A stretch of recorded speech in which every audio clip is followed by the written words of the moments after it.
அவன் அடிச்சான். அப்பையிலிருந்து எவனும் அவனை எதிர்த்து நிற்கவே இல்லை.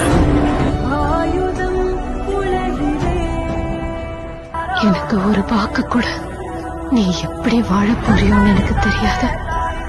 ஆனா சாகும்போது இந்த உலகமே மதிக்கிற பெரிய பணக்காரனா தான் சாகணும்.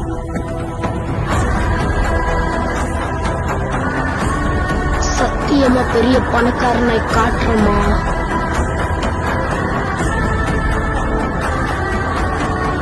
அந்த சத்தியத்துக்காக நான் சுயநலக்காரனாவன், கோழையும் அவன், கொலகாரனாவன், கிரிமினல் அவன், வில்லனும் அவன். அவளுக்கு கொடுத்த சத்தியத்துக்கு இது 10 தெரியல.